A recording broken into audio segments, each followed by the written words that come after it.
Right. Assalamu alaikum wa rahmatullahi wa barakatuhu. My name is Shaza Khan, and I'm the Executive Director of the Islamic Schools League of America.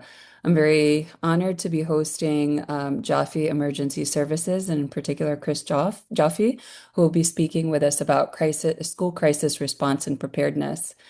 Unfortunately, this emergency webinar comes in the wake of a very tragic incident that occurred at the Islamic Center of San Diego on Monday, which is co-located with Bright Horizon School. Due to the incredible heroism and quick thinking, the preparedness, in fact, of that community, and in particular, three heroes whose lives were taken in the process. Um, the children and adults who were present on the premises are still alive, alhamdulillah. We ask Allah to accept our dear brothers, Janat al-Firdaus, Brother Amin Abdullah, Brother Mansoor Kaziha, Brother Nadir Awad. All three of these men gave their lives protecting their community without hesitation. And it is really just, it is something else. In fact, alhamdulillah, I was able to speak to the widow of Brother Mansoor Kaziha. And just the day after this incident took place yesterday, in fact, isn't it? And she showed so much resolve, so much patience, so much strength in her faith in Allah that he has died a martyr. And we pray to Allah that Allah accept him and all of the brothers, Brother Amin Abdullah, Mansoor Kaziha, and Nadir Awad. Sorry, I spoke to the widow of Brother Nadir Awad. And we pray that they all receive Jannat al-Firdaus. If you guys are joining us for the first time, I know that many people might be new to the ISLA. We have been around for over 25 years now, supporting full-time Islamic schools primarily in the United States through research, resources, and relationships. Now, alhamdulillah, from the time that we started in 25 years ago, there were certainly not this many schools, maybe less than a quarter of what there are now. At the time, now we have over 420 full-time Islamic schools in the United States that we're aware of, and we hope that if you're here and you're not part of our network, that you join so that we can continue to be able to provide service and resources to you, such as what you'll be receiving today. Some of the things in terms of the research and resources that we provide include toolkits, and I want to share just a couple of these before I pass the microphone over to Aziz. We actually 4 years ago, almost to this date, subhanallah, there was another school shooting that took place in Uvalde, Texas. It was May 24th, 2022, in fact. And at that school, unfortunately, 19 students were unalived and two teachers, and 18 injured. And certainly so many more bear the psychological scars of that. Um, After that incident, we realized our Islamic schools really need something tailored to the particularities in which their schools are operating. And it's at that time, in fact, that we became we started to develop our relationship with Joffe Emergency Services. Joffe Emergency Services served as subject experts on our ISLA crisis toolkit, which you can scan the QR code over here. Inshallah, I'll drop the links in the chat once I'm able to. And we created some content that, in fact, we don't believe existed anywhere else. Content that allowed schools that are co-located with masajid, for example, to understand how they need to go about their crisis response planning, their planning, preparedness, and their responses. So we hope that you'll be able to take some time out to look at that. And in the wake of this most recent tragedy, we also created this blog post, which has a number of resources as well. 3 steps Islamic school leaders can take right now. And it includes a template that you can use. It was built off of Joffe Emergency Services template and personalized, customized to Islamic schools that you can use right away, download and customize with your logo and send out to your community. And certainly let them know that you are being revising your emergency preparedness by attending webinars such as this. Um, I also want to say one more thing before I pass the microphone over. Unfortunately, this kind of a tragedy isn't something that is completely new to probably any of us. In fact, I was just reading in one of these groups with Islamic school leaders that it's sadly one of the most American things to happen, that there's a shooting in a school um, setting. And the context in which that was being said, however, was that it's almost, it's so frustrating, in fact, to know that it's only when something so American as this happens to the Muslim community that people start to show some level of sympathy or humanizing towards Muslims. All of us who are here know that the dehumanization of Muslims has been long in the coming, and that very much plays a part in this, what we believe is a hate crime. And the evidence shows, and certainly, inshallah, justice will prevail.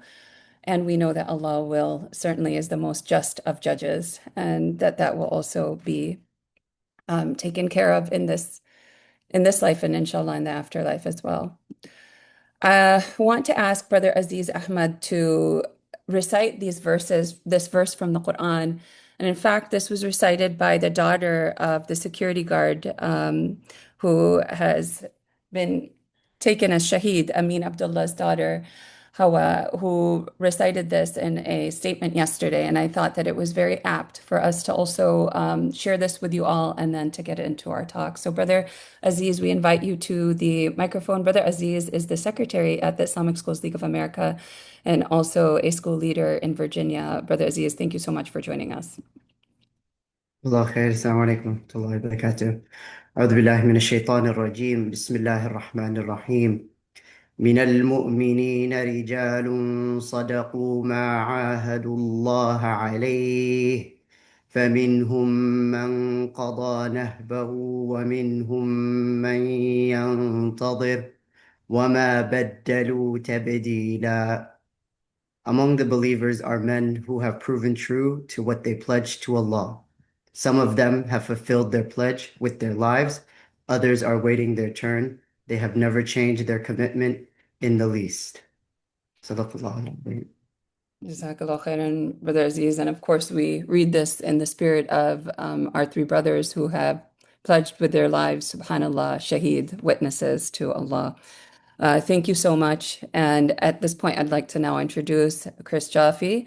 Actually, before I do that, I'd like to tell you about another webinar that's happening to talk about the emotional side of this, which actually is connected to what Chris will also be talking about, but really how to talk to children about tragedy. We're happy to be partners on this, organized by Ruh and our dear brother Amin Aser from Noor Kids, and Runda Ubaid, a pediatric occupational therapist, will be speaking on this topic. We encourage you to join, inshallah. It's Saturday at 12 p.m. Pacific time, 3 p.m. Eastern.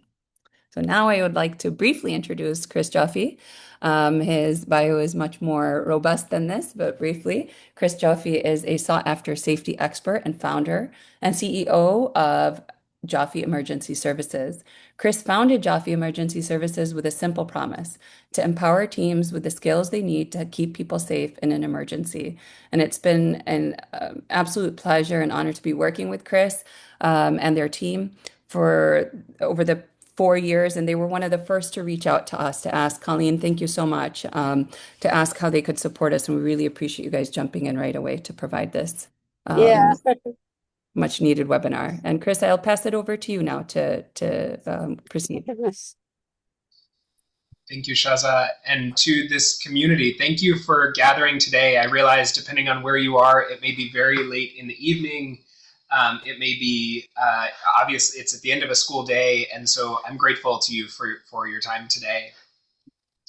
What I hope to do in this conversation is to maybe start by framing around the information that we already have. In fact, I'll take you to an agenda here.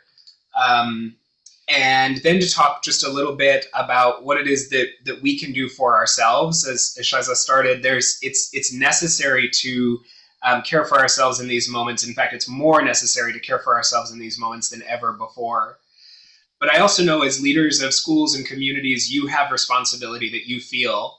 And I hope to also share with you some action items that you can take over the days and the weeks and the months ahead to help restore trust in your community and rebuild confidence within your community so that others continue to come to your community. Because at the end of the day, that is why we're here, is to be able to come together and to do so safely. A couple of times throughout the day today, I'll ask you to join me in taking a slow, deep breath. And for the first time, I'll ask you to do that now.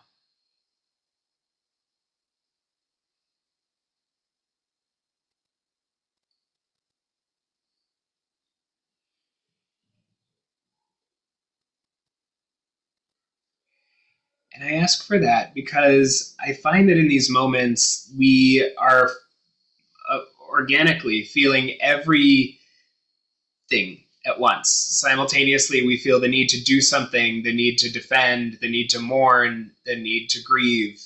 And I hope that throughout this conversation, although I'm going to try to pack a lot into this brief conversation, that you'll be gentle with yourself. And maybe even more importantly, I hope over the days ahead that you're gentle with yourselves as you navigate the various things that, of course, will need to occur. I'll start with a very simple overview of what we do and don't know. And I find this useful in emerging situations, right, where we don't have all of the facts just yet, to be very clear about what it is that we know and what it is that we don't. And of course, this will evolve over the course of time. And so we are recording this, we'll make this available after this session, and this will change immediately after we complete the conversation today. But we know first and foremost that on Monday morning, the police received a call of an individual that was present to cause harm at ICSD. We know that there were two individuals who were involved in this event to cause harm. And early reports indicate, as Shaza shared, that there was incredible heroism from the security guard and potentially from others as well, who caused so many people to be safe. And I think you will see and hear in the reports over the course of the next few days and weeks and months that echoed over and over again. And I am grateful for the heroism of those who were there and the choices that they made, though, of course, it was at an extraordinary cost. We don't know yet a specific motive for this event. We don't know what compelled these two individuals to come out to cause harm. And I suspect that over the days and the weeks ahead that we will hear rumors and we'll hear indications of connection to larger groups or suggestion that this is one of multiple attacks. And what I want to be clear is, as of right now, we do not know that this is part of anything coordinated, or in other words, there's no reason specifically to think that any of the rest of our communities are in explicit danger. But of course, we would feel that way because part of our community was just attacked. And so we'll talk more about this as we talk today.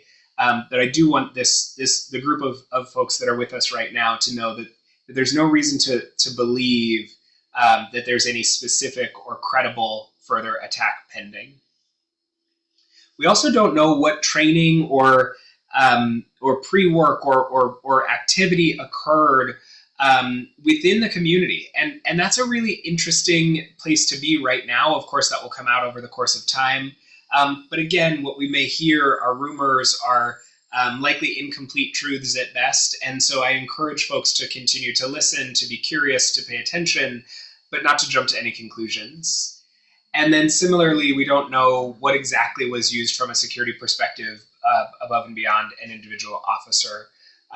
Again, we will learn that, no doubt, over the course of time, but we just don't have those facts just yet.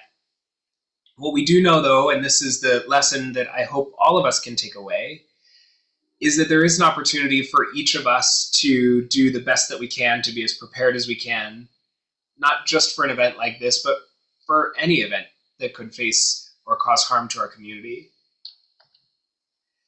And with that, I will share and ask for one more deep breath. Although from this point forward, we're not going to talk specifically about the event on Monday any longer, we are obviously going to talk at great length about what we might choose to do as a result. And so I'll ask you to join me in taking a deep breath as we kind of transition into the future.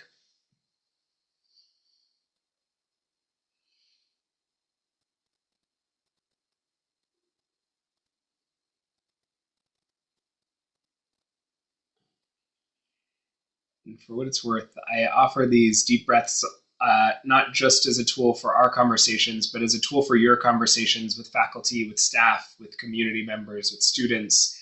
I cannot emphasize enough the importance of reminding one another that we are, in fact, human, as Shaza said, in spite of what others may hold, that the best way to remind one another that we are human is to breathe together. As I suggested, from here out, I'm not casting judgment or speaking at all about what did or did not happen for the community on Monday, but instead talking about some things that we may be able to do for our broader communities going forward. And so the first ask I have is to hold space for ourselves.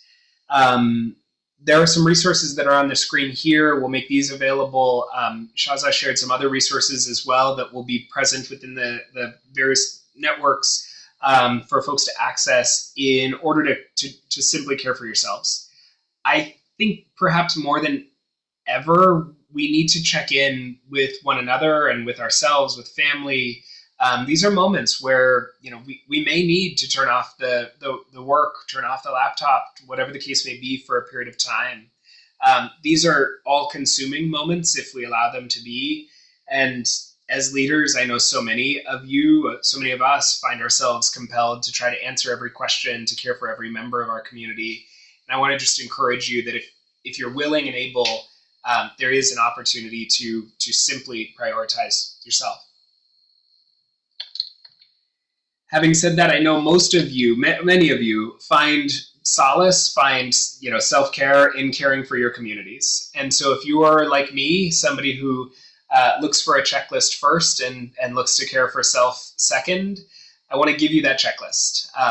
And I will come back to my own processing towards the end of our conversation, because if you are like me, I assure you it will catch up to you at some point. So let's make sure we hold space for ourselves. But first, I will offer that I find 3 really useful next steps that ultimately affect the confidence of people within our communities, no matter where we are. The first is arrival and dismissal. In having more adults present tomorrow, right? As quickly as possible during arrival and dismissal increases the number of people, obviously, that people see, increases the level of confidence, increases people's feelings of being noticed, seen, cared for, and quite frankly, increases people's safety. Because the more adults that are out there who are paying attention to adults and children arriving to our communities, the better. I would also suggest that, while this may primarily make people feel safer, it truly does make people safer, and that's a tension we'll talk about today. But quite literally by making sure that we have more eyes on more parts of the community at any given time. If you have security, I encourage you to have security be present, but if you don't, or if you have very limited security, as is the case for many, I would encourage that any adult is perfectly fine. Any adult is better than no adult. Second, whether you have security or operations or facilities, I encourage our schools to create what I call the 15-minute patrol.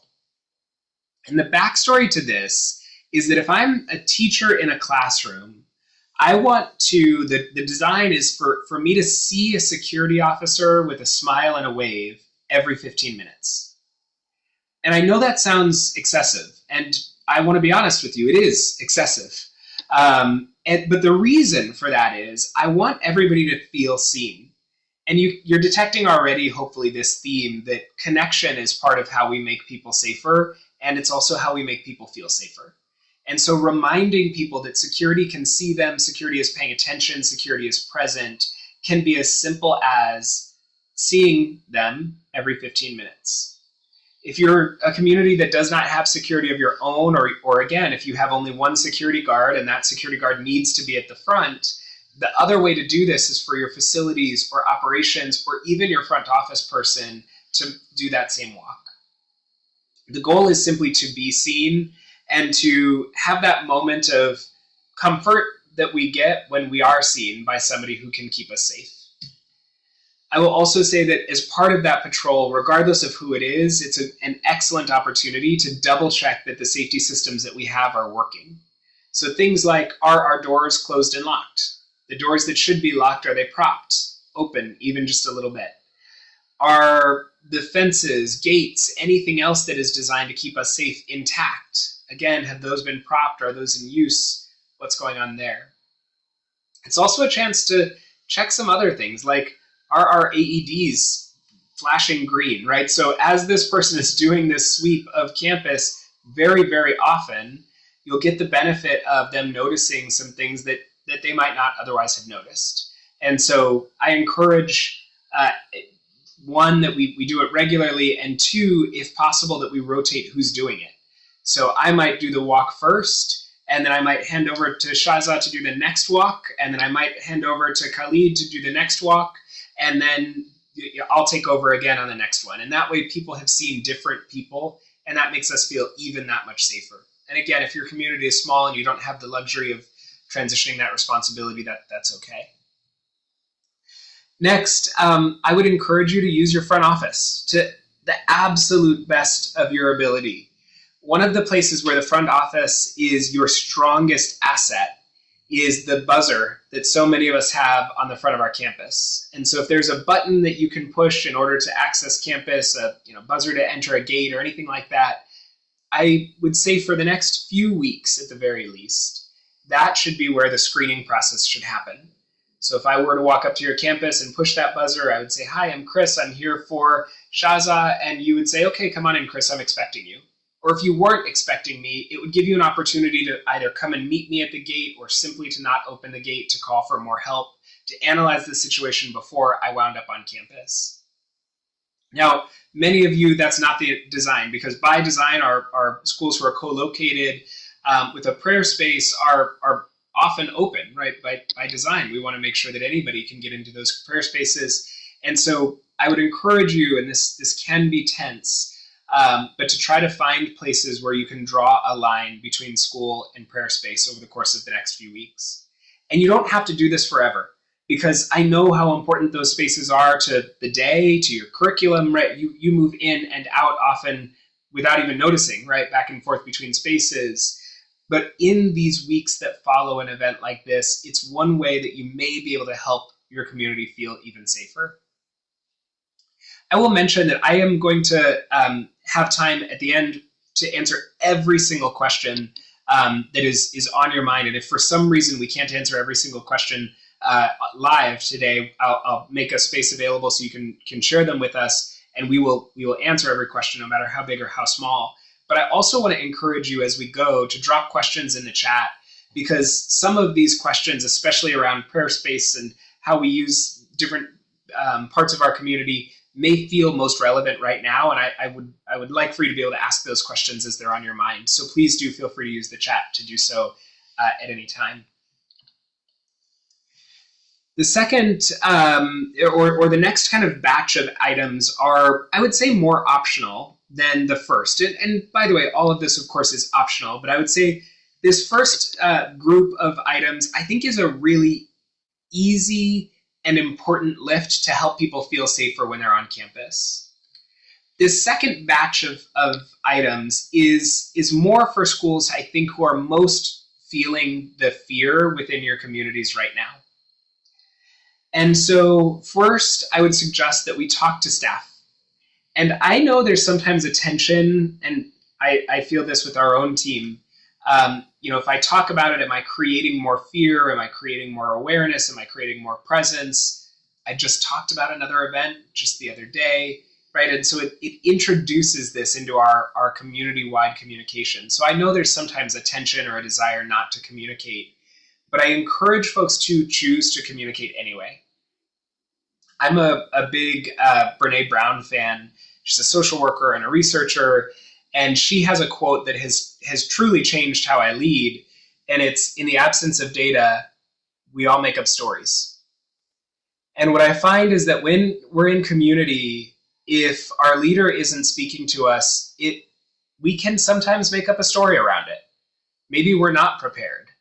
Maybe we are not as prepared as I thought we were. Maybe we don't have an answer to this question. And of course, that's probably not true, right? But that can, for so many of our teachers and community members, our parents, can become a part of the narrative. And so I suggest communicating. And by the way, I suggest starting with a live communication, whether it's on Zoom or in person, pros and cons to each. But I suggest trying the first one directly, right, as opposed to a written letter where possible. It's not always possible. Next, I then suggest sending a communication to families. And I've given you, my team has given us 2 different templates that are in this slide deck we'll make available to you after the session today that are communications, one to parents and one to staff. Both are very brief, but both get you started, and they give you some spaces where you can enter your own community norms and practices so that your community can hear from you. And you can, of course, wordsmith these. We take no pride of ownership. You can completely change them. That's the point, in fact. But we wanted you to have a starting place for anybody who might be feeling like you needed it. And then maybe most importantly, I mentioned earlier that my reaction to crises is I sprint into action. And so for the first typically 24 to 48 hours, in the case of longer range crises, sometimes it's more like 30 days, I am task-oriented, I'm goal-oriented, I'm directed, I'm almost like higher energy than normal. But then at day 31, I crash. And if I'm not prepared for it, or my team doesn't know it's coming, or my family doesn't know it's coming, and I will tell you this is completely true, and I'm trying to change it, you will find me scrubbing my kitchen countertops. And I cannot explain it. I don't care that much about my kitchen counters on a normal day. But for some reason, that is my I just can't do it anymore reaction.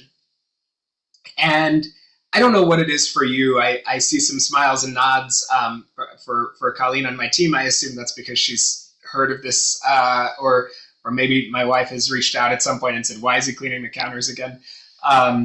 But for so many on this call, my hope is that you will have somebody in your life. And if you don't yet, my hope is that you will deputize somebody in your life to notice that you're cleaning the kitchen countertops. Because as leaders, and I watched so many do this during COVID, we constantly put our communities first. And when we do that, we don't even realize sometimes that we're putting ourselves second. And so if you find yourself in 31 days or 24 hours cleaning your kitchen countertops, whatever that version is for you, I hope that you will take stock of that and allow yourself the time that you need to recover. And by the way, for me, it's one day. I need one day to just pull things together, and I can sprint back another 30 days. Now, I don't know what the limit of that is. I don't know how many times I can repeat that. I haven't had to maximize it yet, or seen what the top is. But each person does respond differently. That is true of your faculty and staff. It's true of your students. It's true of you. And so holding space again for that, I think is absolutely critical. And then finally, for those who are looking for more to do, there are a few kind of top of the podium. I don't even know what frame to use for this, but like final next steps that you might consider. It's not lost on me that gun violence is an American reality, and it is simply not in the same way anywhere else in the world that I have been or worked or studied, for that matter. And so I would encourage a conversation around gun violence in whatever frame feels appropriate, considering age group and school community and location and every other component that goes into that. And I have to tell you, you all are the educators. I am not. And so I trust that you will guide that conversation in a manner that's appropriate for your community. But in the event that you need some support, there are a handful of additional links that are on this slide that will help you to talk more about whichever piece of this thread you'd like most to pull. I'm going to go to that now, this sort of medium term, or kind of transition into the medium term, which is there are a few principles that I think are worth reiterating when we find ourselves navigating these moments. The first is risk assessment. And on the screen, you can see a risk chart that we use essentially the frame that we use for risk assessment is we say, what's the likelihood that something is going to happen? What's the probability that it will happen? Times the consequence, juxtaposed against the consequence if it does happen. So what's the likelihood that it will happen, and how severe is it if it does happen? And we follow that point on the chart here to say, well, what needs to be true then in order for us to respond?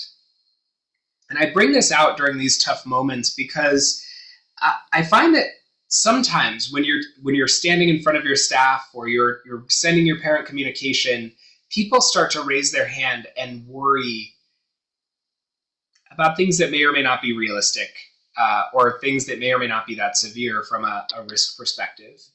And so I'd like to give you this tool to have in your back pocket to orient to what might be a concern. And in fact, we'll talk about this just briefly, but one of the biggest risks, one of the biggest concerns that many of us are probably at risk for over the course of the next few days, weeks, and months is threats. I'm going to go a little bit out of order here. But if I go back to 2018, we had a major event, obviously at Parkland. And what we found is that the vast majority of threats that were received that entire school year, in the entire 2017-18 school year, were received in the 30 days that followed Parkland. And I suspect for some of our schools, we might be in a similar position over the next few months. And by the way, I think just in general for the US, we may be in a similar position over the course of the next 30 days.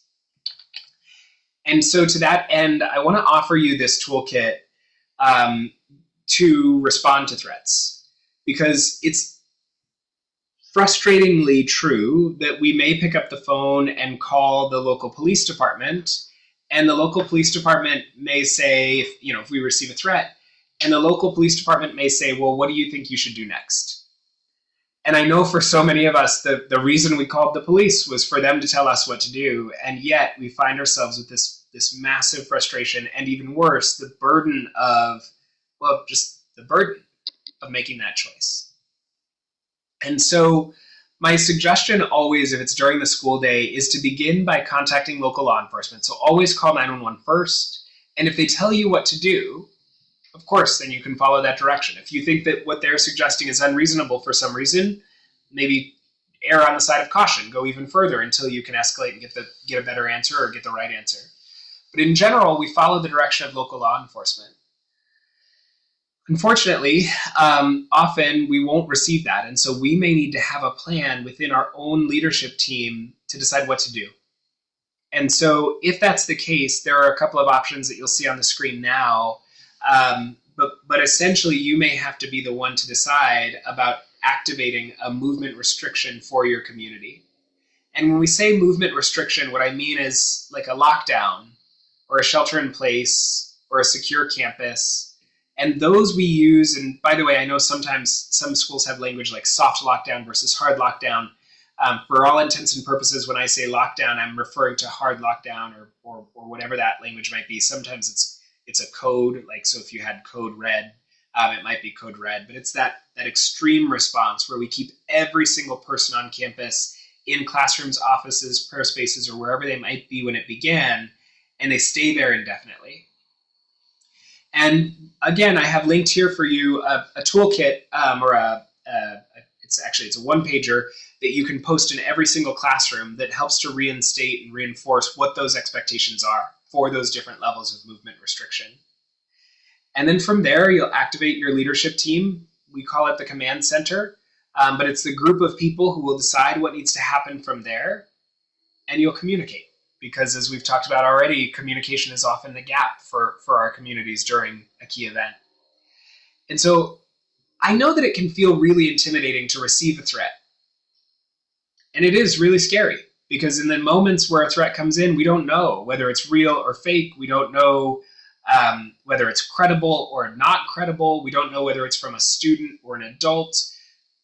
At the end of the day, we don't know whether we're safe or not safe.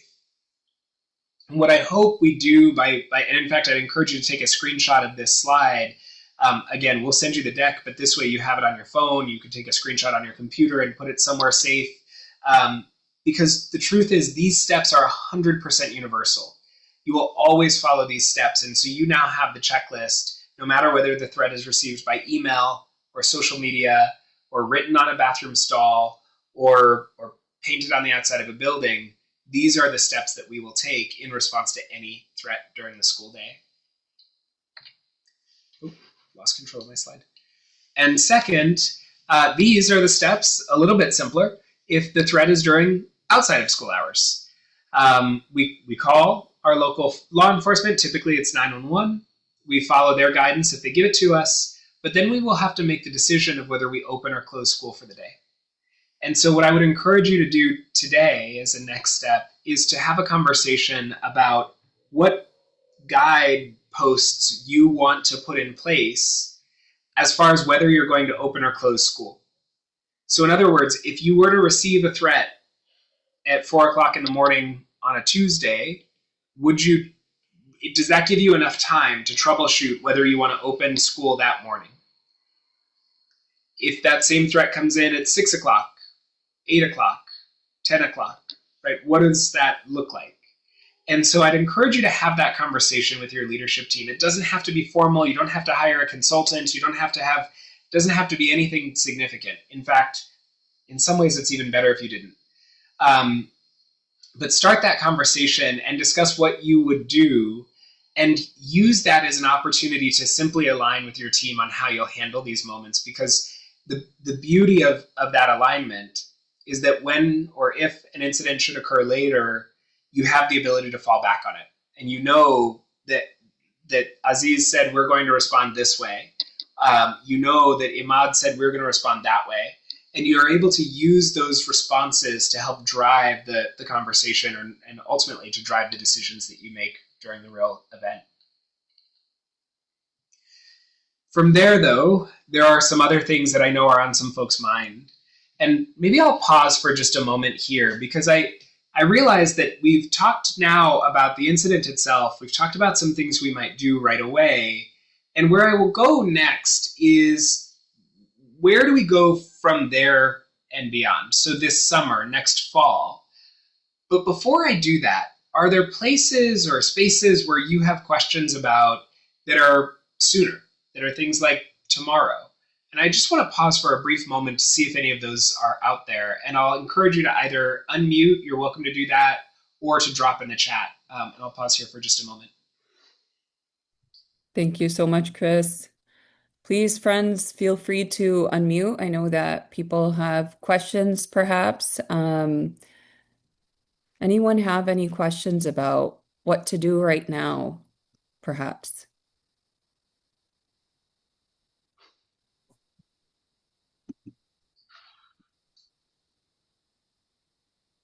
All right, well, if ideas come up, questions come up, please feel free to put it in the chat. Yes, Sister Mesa, go for it. Salam alaikum. Mesa is in California as well. Yeah, Mesa, go. Yeah, Bismillah. I have two. Well, one is, we're a shared space. We're a masjid in a school. And we right away Monday night, we went on a conference call. You know, parents really wish we can, and you brought this up, Chris, in the very beginning, some sort of system where a security guard checks every person who drives into our parking lot. And I get this kind of pushback sometimes, like, well, then it's deterring the people from praying. And we have a cafe on site. We have a mortuary. We have a thrift shop. We have a food bank. So this idea of like, sometimes the greater community, like our school community really wants restriction and the greater community wants open flow still. And finding that balance as principal is tough. I get both sides. I could scan every parent, but then there's like another 100 people that are not. Like I don't know how to balance it, and it is quite stressful and overwhelming how to balance that. Can I And chime ideas. in? I need ideas. Like, what can I say to the masjid? Like, maybe there's a really easy QR code system, or maybe at least we have passes. But I get it. Like, somebody who's coming we had 3 janazas today on our campus. Like, let alone people went to San Diego. We had 3 funeral services. What is the realistic solution? Mm-hmm. Yes. I think so. And Chris, maybe right before you respond, I think Diana wanted to say something, and we'll pass the mic back over to you, Chris, to respond to both. Thank you. Yeah. Assalamu alaikum. This is Diana from Austin Peace Academy in Austin, Texas. I was going to piggyback to Mesa since we have the same situation at Austin Peace Academy here. So let me tell you what we do. During the school days, Monday, Tuesday, Wednesday, Thursday, nobody's allowed to come and pray between up till 5 p.m. When janaza happens, everyone is on a lockdown. Elementary building is above the mosque. They're not allowed to come downstairs. They're not allowed to use the restrooms. They stay upstairs. And that's what we do. We do get a lot of people coming wanting to pray, and they get very mad at the officers, and we don't allow them past the gate.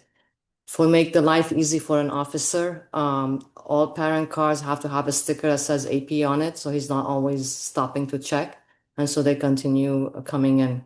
Believe it or not, we have a new family that is coming from the San Diego incident, and I had an interview with the parents, and he said, I was very mad that the officer turned me around, would not allow me and my children, and in the car to come in because I didn't have an appointment, and they said they had to go back. So it was a bit annoying, but now he told me he's glad that the officer took it serious. And this poor officer gets beaten up all the time, and angry calls. And I'm blasted all over WhatsApp group in the ICJ community. It's like, we don't allow them to pray. Is this a masjid? Is this a musalla? Is this a masjid? Is this a musalla?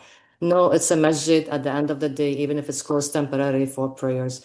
But you have to educate the community. I've been battling this for the last century, basically.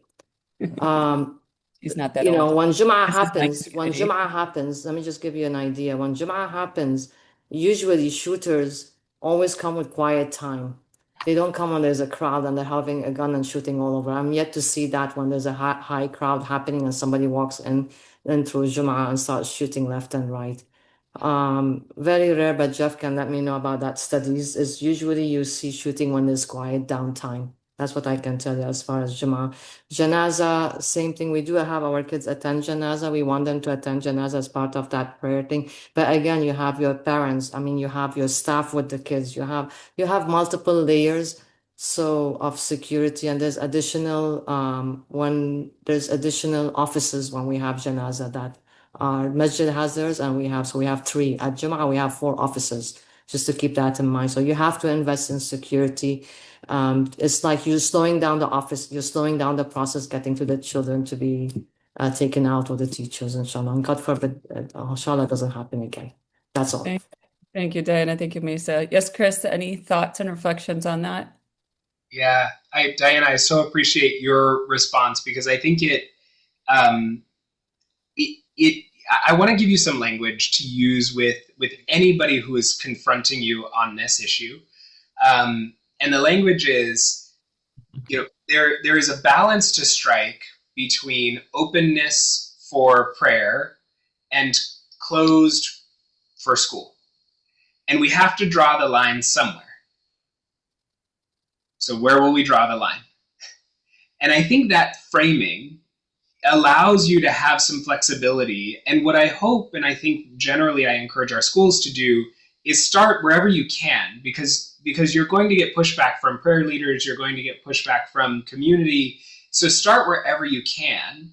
And maybe the answer is it's a locked door. And Diana, as you started to say, locked during certain times of the day, unlocked during others.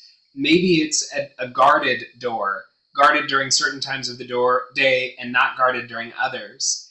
But the best part about drawing that line to begin with, is you can always move that line in the future. And so by just starting and drawing that line today, you give yourself permission to move it forward and forward and forward. And so I will tell you, all of our co-located space, whether a church, a synagogue, a temple, a mosque, we are, everybody who is co-located has to battle this internal challenge. And my suggestion is you start with a line that makes sense today, and know that that will allow you some time and ability to keep going forward. Chris, are you able to? There's a couple of really good questions here, and I know that you've got a lot more content to share. I think that a question here in the chat is a really good one, and you can say you'll answer this later, but especially for the schools that are co-located with masajid, how are they working with the police to help like coordinate that? That's a really great question. And I think somebody else had a question about like active shooter training. And I know, Chris, we talked about this back when we did the crisis response toolkit. There are different approaches to these things and different considerations for trauma-informed approaches and psychological safety of the community. And so people have very strong feelings about these things. Again, if you're getting to it, just let us know. But yeah, there's some really great questions here and comments in the chat. Some people talking about just their own safety protocol with gates, but the masjid side is open and there's a walkway and a parking lot in between. So, and these things, in fact, right now we're talking about safety from external threats, but another threat that we've talked about or potential disruption, whatever language we want to use, is ICE. We've talked about ICE coming onto school premises too, and signage that should be there. And so I think a lot of this kind of gets mixed in some ways as well. Yeah, there are some really great questions. So what I'll do is I'll keep going on questions for a few minutes, and then we'll pop back in to complete some of the medium term.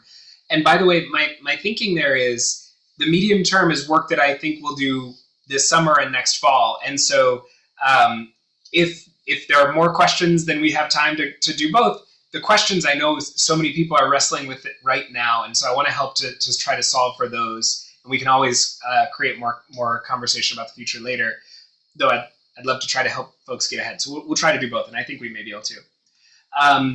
But I'll start with, for those who are thinking about active shooter training,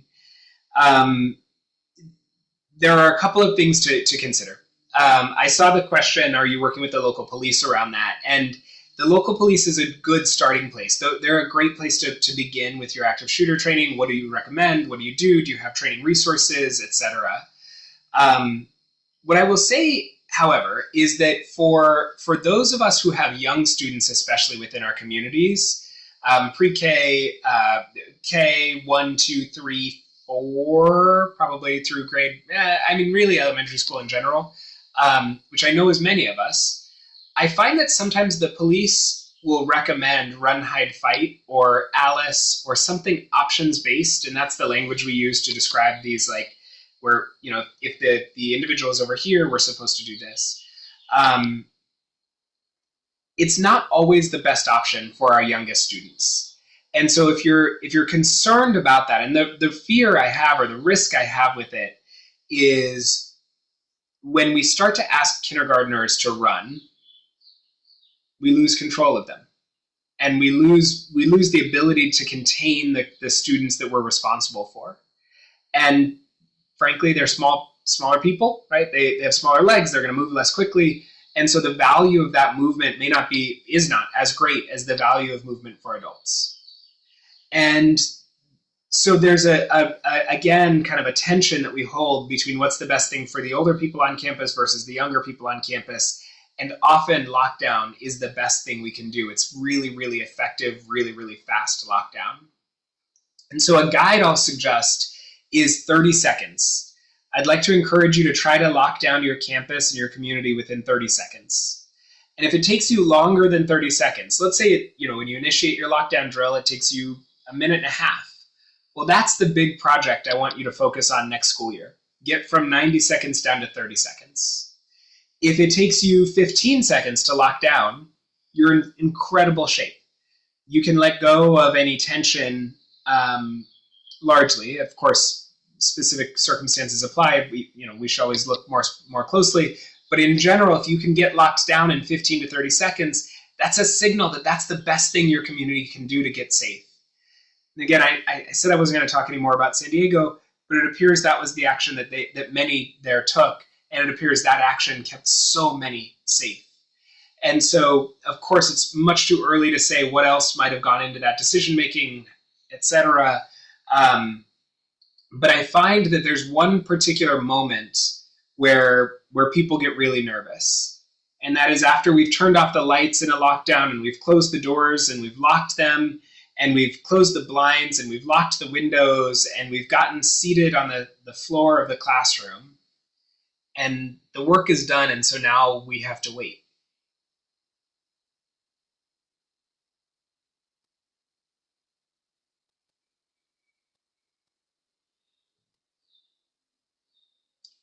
I didn't freeze. I asked you to wait about 5 seconds this time. But the truth is, that's a really long time. And in real lockdown situations, it can be minutes, 20, 30, 40. It can be hours, 2, 3, 4, 5 hours. Typically, it's closer to an hour, something like that. But I find that time, and when we drill, just as when we do the real event, that time is the time period that people feel the most afraid. And so when you do your training, what I ask people to do is exactly what I just did with you. Talk about the activity, the flurry of motion at the beginning of the event, and then talk about the stillness that will occur next. And help people feel that and anticipate that. Give people a minute. Practice waiting in lockdown for 3 to 5 minutes. And those are some of the things that you can do to start to take some of the fear away, so that as they're sitting in lockdown, they feel, not always but feel safer even than anything else. And so I will say, if you have older students on campus, then and just older students, then maybe the Run, Hide, Fight or Alice or some of those other tools can be really useful for you. And so always, talk with your local police. You're welcome to reach out to us. But that's how I think about those trainings. And I would say, from a timing perspective, if you have a drill scheduled in the next week, you might consider moving the drill in light of how close it will feel and how much fear people might be carrying. And then similarly, if you have a training scheduled for the end of this school year, first 2 weeks of June, I would just make sure that you're really, really trauma informed around it, really set it up well, be very clear about what you're going to do. I would encourage you not to do anything hyper realistic. So I wouldn't do any simulated gunshots or anything like that I sometimes hear people do. Keep it very, very calm and very instructive. And if your training is in the fall, I think you have a little bit more room. But I would say for everybody, a really good next step would be to secure a training in the fall for your community, whether it be a digital online training. Vector Solutions has some that are available that are video-based. I think we have some on Joffe Academy. To double check what we have. We do. Okay. Chris, we have a faculty and staff crisis response training that I dropped earlier in the chat, but I'm happy to drop it further down again. Awesome. So we'll make that available. That'll be at no cost. And we'll have to find a coupon code or something to make that available to this community. No coupon code. It's just available. It's already free. Great. And then, of course, you can also look at whether it's your local police or bring a consultant or whatever it might be to do a training. The other question I saw that I think is present is, what should our perimeters look like, and how do we navigate that? And so if you have a fence, great. If you can cover that fence, great. I wouldn't worry so much about covering from we're not huge proponents of bulletproof glass and those sorts of things in general. I certainly wouldn't try to expand that to be bulletproof fencing. But visibility, trying to obscure visibility, can be really valuable. And so if it's netting or metal sheetings, I've seen different communities do different things, or wood. Ideally, something that doesn't make it easier to climb. Sometimes when we cover fences, we wind up making them easier to scale. So ideally, we would do something that either keeps it stable or makes it harder to scale. And then similarly, I would make sure that whatever it is minimizes visibility as much as possible. Often that stopping visibility can be half the battle. I saw let's see, bottom of the school building, meetings during the day. Let's see. So is there something if a student wants to use the bottom of a school building for meetings during the day? That's interesting. Practically speaking, so I do think if there are legal concerns there, that I'll step aside. I'm very much not a lawyer.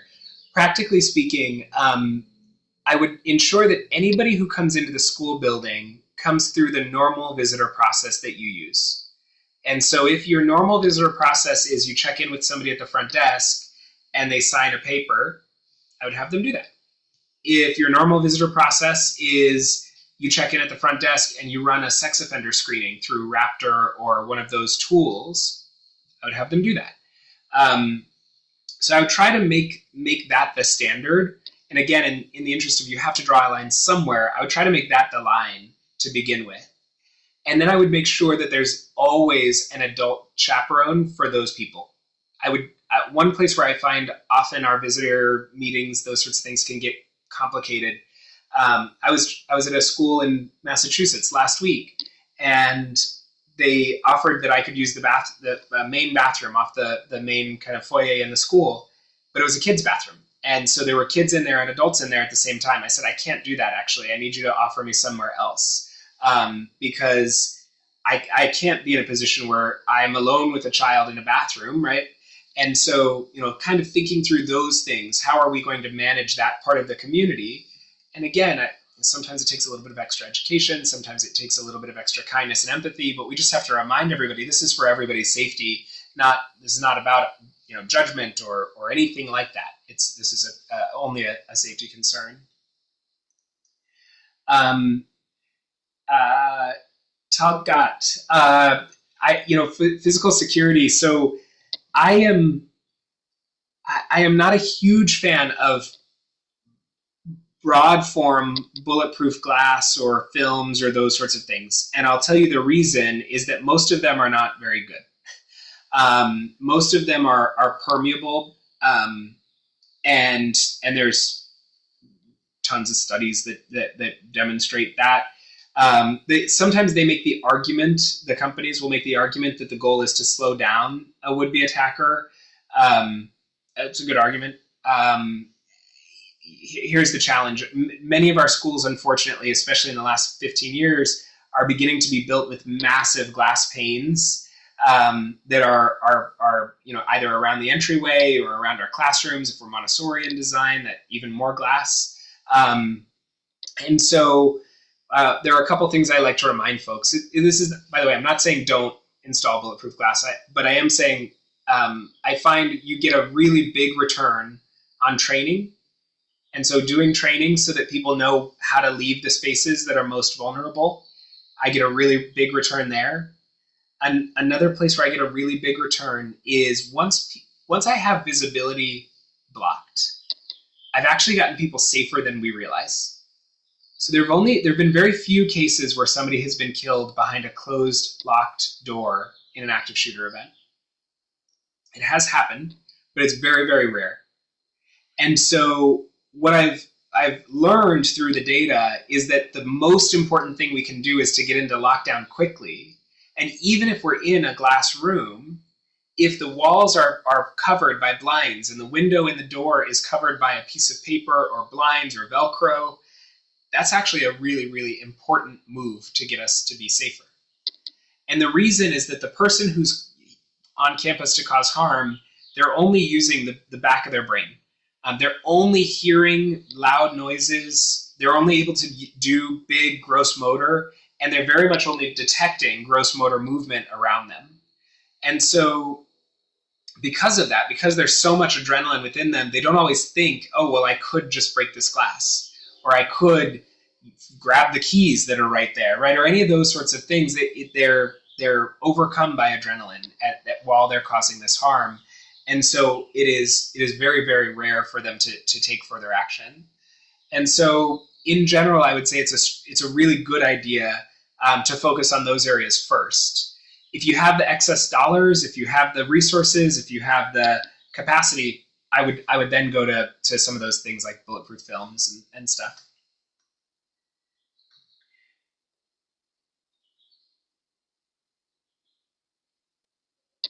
Playing during the day. Students have been asking me this week how to get safely inside.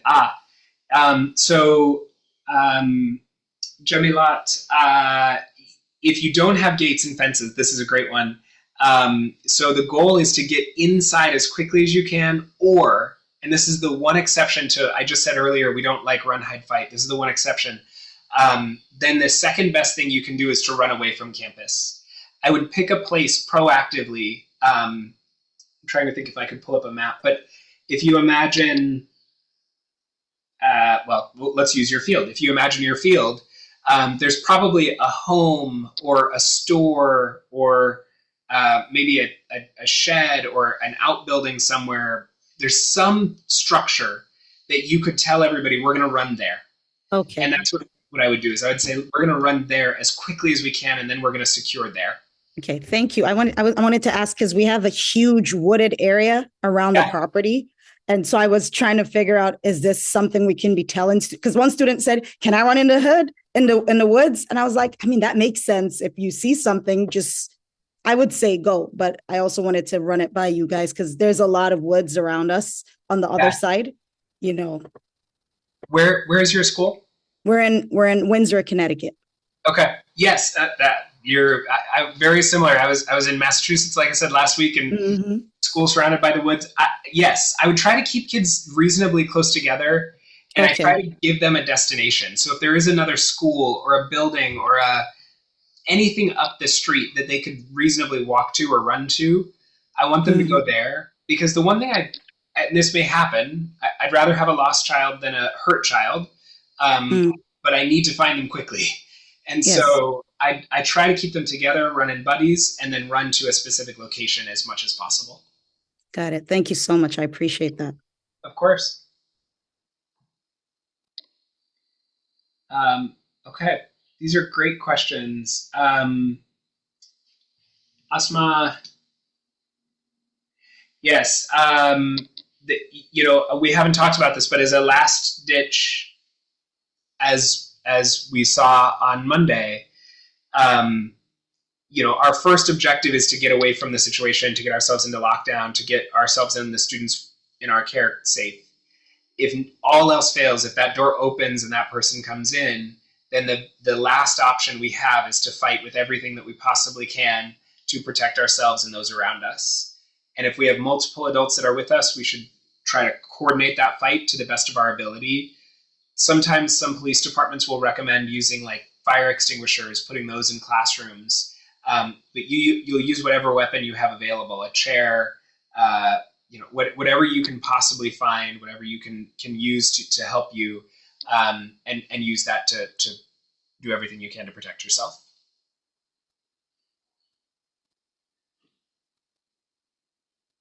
Yeah, okay.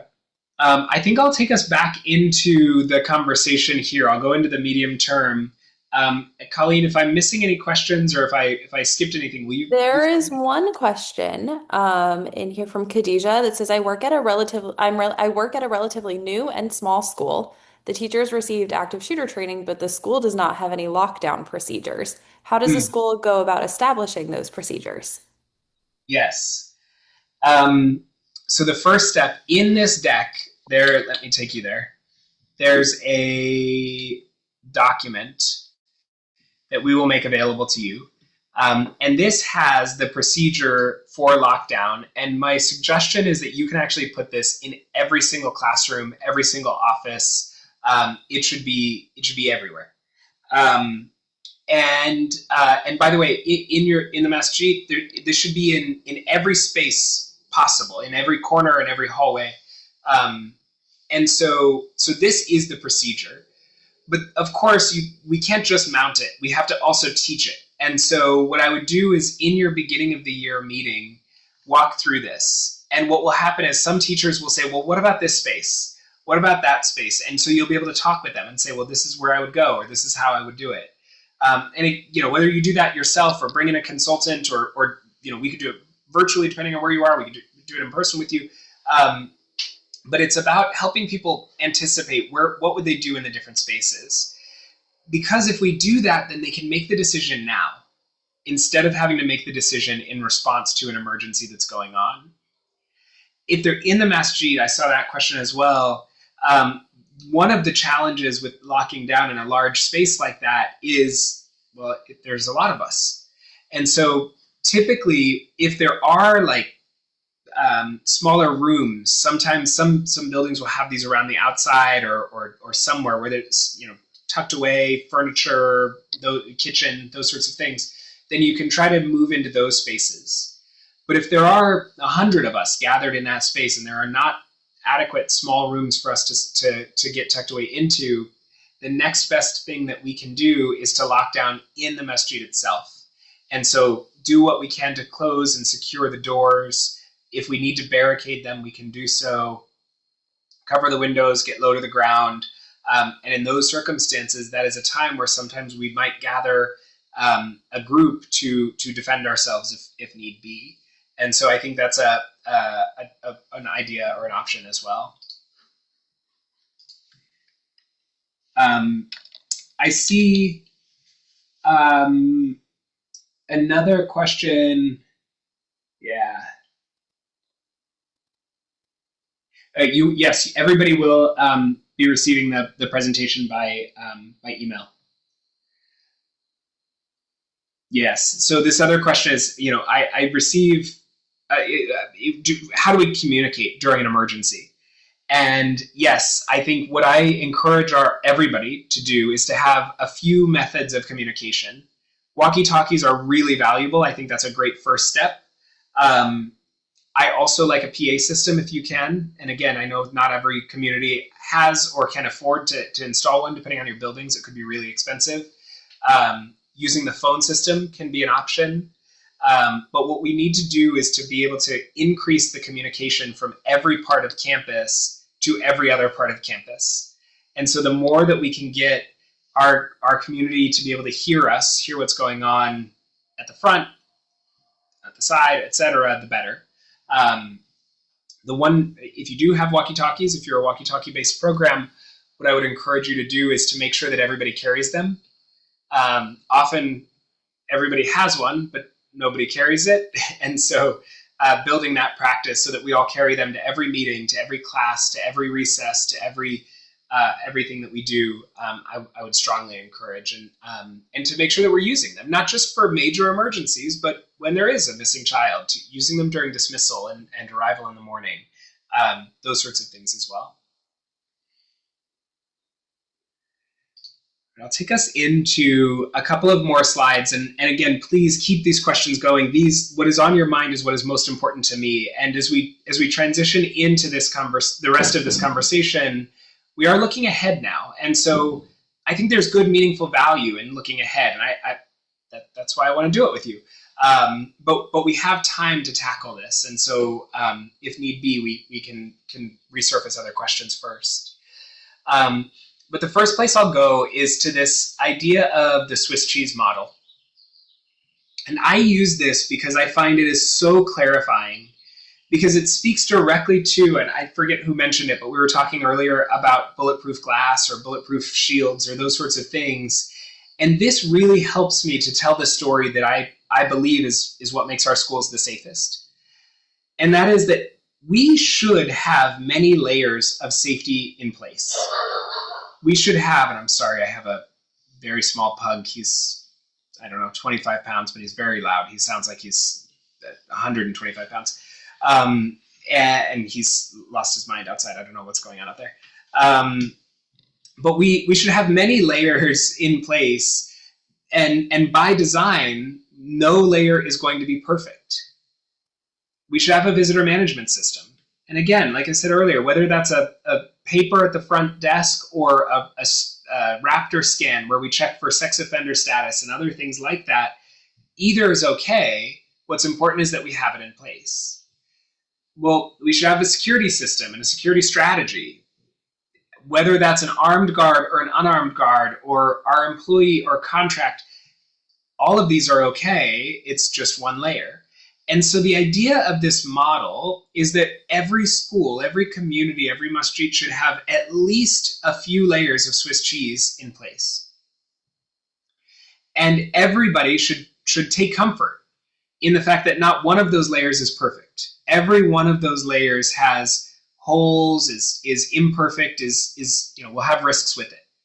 We talked earlier about the fences. If we have fences up, there's always a possibility somebody could climb them. We talked about visitor management. We've talked about security guards. If you only have one, there's a possibility they're doing their patrols. But the idea is that all of these layers work together to keep us as safe as we possibly can be. And so we have a tool that we'll drop in the chat. This is a new tool we're just experimenting with. It's out now, but that will help you assess the layers of Swiss cheese that you already have in place. And it will then help you prioritize some of the next layers that you might put in place next.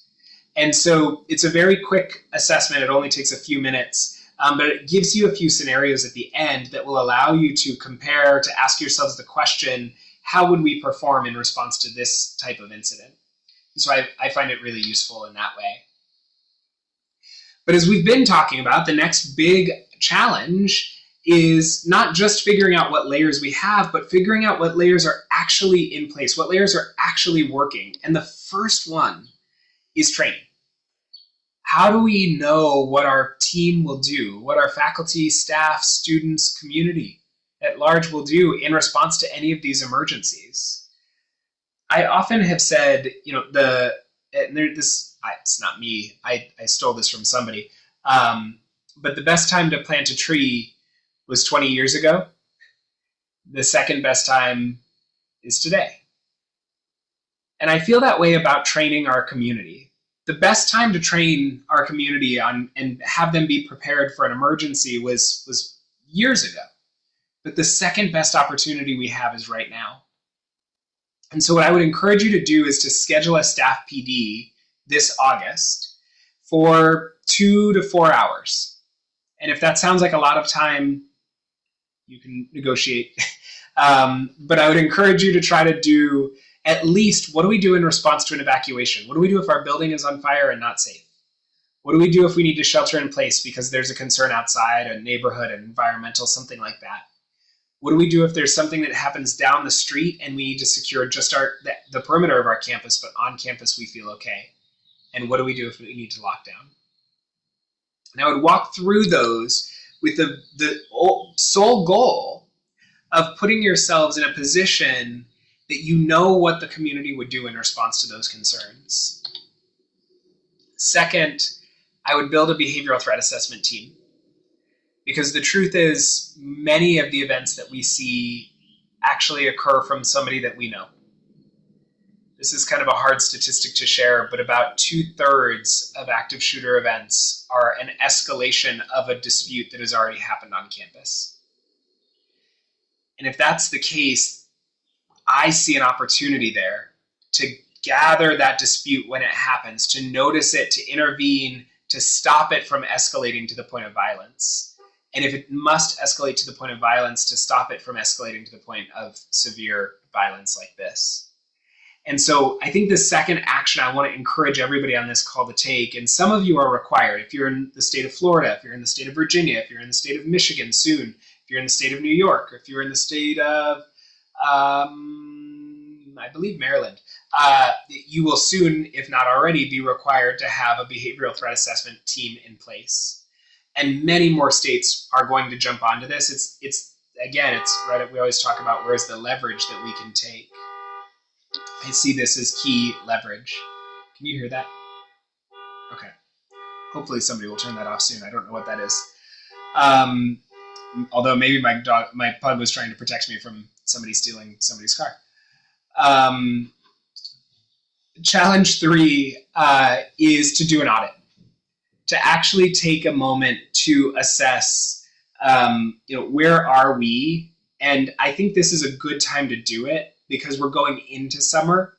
So what's missing? What do we need to do? And as we were talking about earlier, things like auditing those exterior gates. Is there a giant rock or prop next to it that we see and notice that people are using to prop that gate open? Are classroom doors locking correctly from the inside? Are the at-a-glances that we've just made, and again, we gave you this template, and you'll have to customize it a little bit, but then did it get printed and hung in every space? And so it's these things that we need to make sure that we actually go out and do, that I hope you'll do this summer. If there are only a few things that you do next, I hope they'll be these. I hope first you'll put signage in place that helps people figure out where to go and what to do. I hope second, you'll create a plan, not just an emergency plan, right? I hope you have one already. The law may require you, depending on where you are, to have one already. But I hope you'll create a plan for building preparedness within your community. And so when and how will you train leadership? When and how will you coordinate drills? What will those emergency plan updates look like? And I hope you'll build a small team so you don't have to carry this burden alone. The safety work is heavy work, and there are many pieces to it. It changes frequently. And so I hope that you'll build a committee or a team around you that can support you in driving this work forward.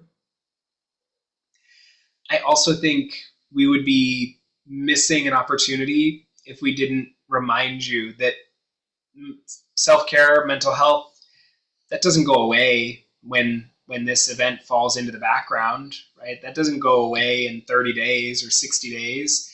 And so I hope you'll continue to take care of yourself, not just for the next 30 days, but indefinitely. I'll tell you now, I feel very fortunate to have learned a lot from a student who experienced Parkland. And one of the things that I learned from her was she talked about there were an overwhelming number of grief counselors who were present for the first 30 days after the event. So from February 14th, 2018 until about March 14th, or I guess March 16th, I don't know if it was a leap year. At any rate, there were so many people that she could talk to, but she wasn't ready. Well, by the end of March, when she was ready, nobody was around. And so what I hope we can all take away from that is that we are especially good at tuning into these emergencies at the beginning. We're especially good at checking in with each other right now. But I hope that we can hold that focus and remind ourselves of the importance of checking in with one another still in 30 days. And then finally, I hope that you'll formalize that behavioral threat assessment team. And this is some of the structure that you need to do that. This slide just fell out of order. So I, for one, need another deep breath, but I'm eager to jump back into questions that are on your mind, to challenges, and also to helping you prioritize this, because as I said, this is heavy work, but it's significant. There's a lot to be done. And so I'll start with Ashley. Yeah. Oh, really? Interesting question. Wow. So Ashley's question was, during a previous drill, a student asked what would happen if an assailant got into the room with the security feed. Should we turn that off, not the cameras, but the feed itself, as part of our lockdown procedure?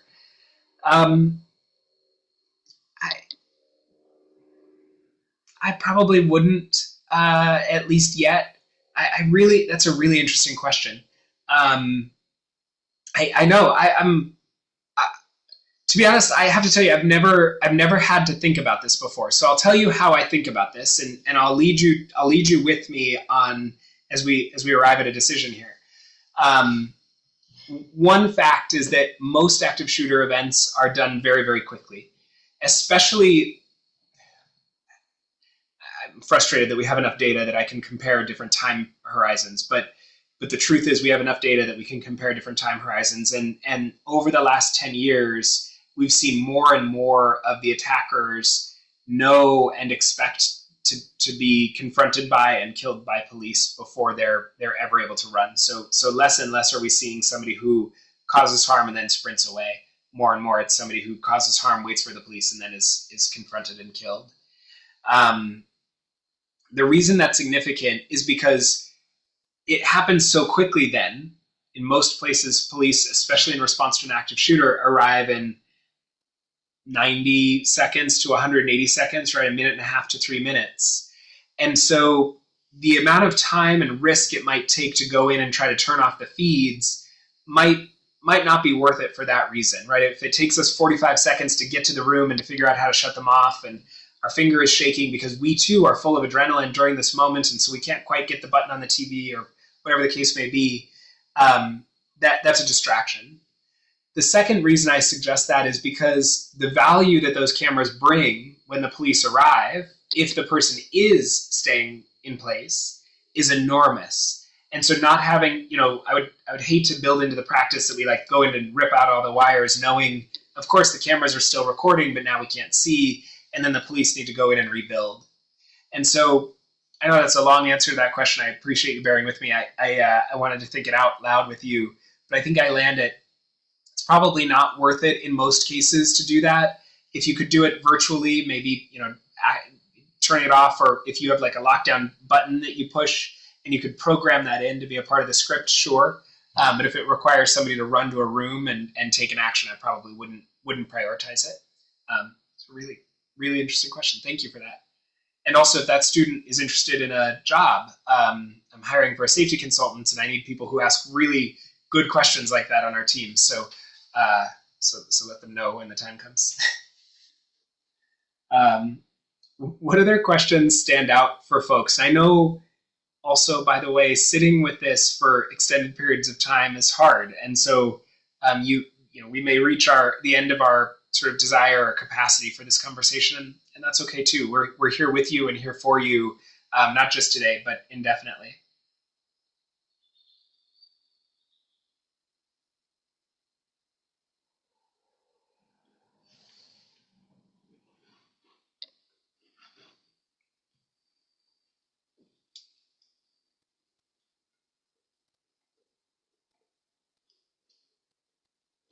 Okay.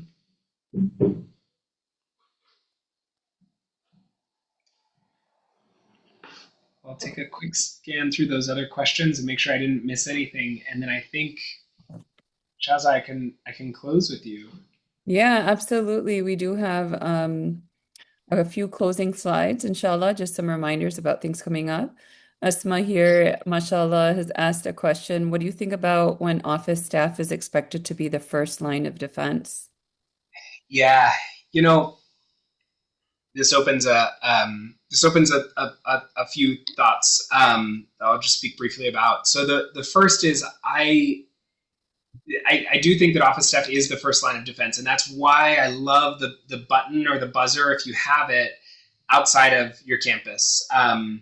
Dalal, I don't know if you're on with us, but we have a school that's right up the street from me. There's a wonderful buzzer that's right out front, and so you can you buzz from the sidewalk, and then they walk up. If you can do that, it reduces the risk of that screen. It doesn't take away the responsibility. They're still the first line of defense, but it reduces the risk associated to them. Second, I try to give front office rooms, from a design perspective, places to run. Often our front office is actually they're trapped once they get back there. And so if you can create an exit on the back, or those sorts of things in new builds, in future design, that's great. The other thing that I find, though, is that security fills a similar role. And unfortunately, often security is the first to defend, or the first line of defense. And whether that is successful or unsuccessful, they can be the first victims as well. And so I find that it's really important to have both our front office and security teams well supported, and that we're always watching them, because you never know when they might be involved and need some backup or need some support. I think for Jamilat, for your question is find the schools, hire private security companies, or work with the local police departments. I have my preference. The best response we're going to ever get is going to be from a local police officer and an on-duty uniformed police officer. The second best is an off-duty uniformed police officer. The third best is an off-duty ununiformed police officer. The fourth best is an armed guard. And so ideally, if your local police office or police agency can handle it, that's the best case scenario. The problem is $100 an hour, typically. Depending on where you are, it might be a little bit more, it might be a little bit less. If you book up front, and maybe you can find a way to reduce the cost a little. But the data is nerve-wracking. On-duty police officers who are working with a team, typically, hit their target 2 to 3 out of 5 times. When they're taking fire themselves, right, when they're being shot at, they hit their target 1 out of 5 times. Those are on-duty active police officers responding as a team to a situation that they came to. Our response as individuals who are now being attacked, right? We showed up to work today and we're now being attacked. I assume that the data is only going to reduce the likelihood of success. And so for all those reasons, I strongly prefer police officers. The reality, of course, is that there's a huge cost associated to that.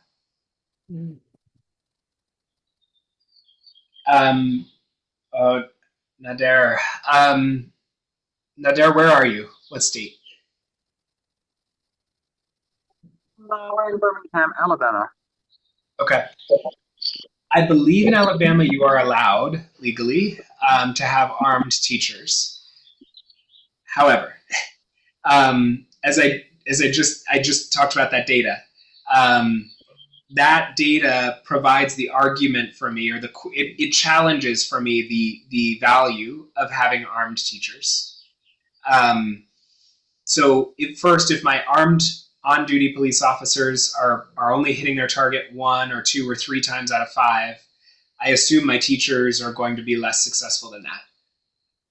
Number 2, I didn't talk about this, but an issue I often have when we put security or police on campus, rather, is weapons left behind in a bathroom, accidental discharge of a weapon, etc. And again, those are typically people who are expert marksmen, right? They're trusted by the local police agency to hold the weapon. And so again, and this is no disrespect to teachers, but as non-professional gun carriers, I assume their quality of and capacity for care of a weapon on campus is lower. Number 3, if they're storing it correctly, locked, secure in a desk somewhere or on their hip, right? It begins to ask and answer some really tough questions. So for all of those reasons, I'll tell you transparently, I've never recommended going forward with arming teachers. That's not to say I'm opposed to it. I haven't yet found a circumstance where it felt like the best decision for the school. But again, without knowing more about your circumstances and local police response time, there are some other things that I think would be worth considering. And so I'd be happy to talk with you offline if that would be useful. And Chris, I know that you have a hard stop, and I think out of your generosity, you're answering questions, and subhanAllah, it always happens, isn't it, that we have more questions coming in as the time is finishing. But I do want to really respect that you do have to leave at this time. And you've made very clear that you and your team, Colleen, and I think Hayden is there too with Joffe Emergency Services, maybe there's others, that you're here to help us. And I also want to let you all know, all of our Islamic school community, that ISLA is also here. We're happy to continue to leverage this relationship and draw on these partnerships that we have with Joffe Emergency Services and others, and inshallah be able to continue these kinds of conversations at a broad level. And then Colleen, Chris, if you have to leave, I want to ask Colleen or anyone else who's able to come on and just share with us how people can reach out to you. If you can just place that in the chat. I know that you all offer trainings, both in person and virtually. So that's another thing I feel really, this is heavy. I think I didn't realize, silly enough, just how heavy it's going to feel to even read all of these comments that all of our wonderful educators are having here, just thinking about letting children play outside or the questions that our children are asking. I really want to thank you all so much for coming on. And Chris, really appreciate you and the Joffe Emergency Services team, Colleen and Hayden, really appreciate you all. Everybody else who's kind of behind the scenes, thank you so much for being here. Chris, again, thanks so much, and we will continue to be in touch. I want to give you permission to leave if you need to, or to continue to respond on chat if that's okay. I also want to share with you all here who are still hanging around with us resources. Inshallah, we will be sending out a recording and an email with the recording of this webinar, the slide deck that Joffe Emergency Services has so wonderfully put together, very comprehensive with hyperlinks to toolkits and other resources. And these three resources, the last one is the Joffe Emergency Services Toolkit on active shooter training. Again, it's free for you to be able to access. You just need to create a sign in. I believe I'm already signed in, so I'm able to access that right away. The ISLA Crisis Response Toolkit has a number of different resources that, by the way, we partnered with Joffe Emergency Services about 4 years ago to the date, when unfortunately the Uvalde school shootings happened here in Texas. And 3 steps Islamic school leaders can take that includes a template that you can use to customize for your schools. So feel free to take a screenshot of that or scan those QR codes. We'll also be sharing that with you in the email that we intend to send out by tomorrow. Please let your staff, your board members, other leadership in the masajid that you're in know about this training and to know about ISLA. We really appreciate your partnership. ISLA continues to try and draw on these wonderful relationships that we have. Another organization that we have worked with all of these, in fact, Noor Kids, ISAC, the Islamic Schools Association of Canada, Ruh is the main organizer of this. We know Muslim Kids TV is a wonderful organization. These organizations that are focused on supporting our Muslim children here in the United States and across the continent and the world, in fact. So Brother Amin Acer from Noor Kids will be doing this talk along with Rhonda Abeid on Saturday. We hope that you'll be able to join or send somebody from your team to join about how to talk to children about tragedies and anti-Muslim bigotry and other related topics that come up in the wake of this tragic event. Okay, I want to lastly just encourage you guys, please do become a member of the ISLA, stay in touch with us. Join as a member, inshallah, if you are not already, if your school is not already a member. Again, we'll be sending that out to you all as well in our resources. This is how we're able to provide these kinds of webinars in the moment, inshallah, and inshallah to also be able to preemptively support you all through things like the Crisis Response Toolkit. I'm going to conclude now. Jazakumullah khairan to all of you for your time. I want to end with the dua. Subhanak Allahumma wa bihamdik. Ashhadu an la ilaha illa ant astaghfiruka wa atubu ilayk. Really appreciate you all so much for everything that you do. All of our educators, it's not easy to hold this responsibility. I know that none of you take it lightly.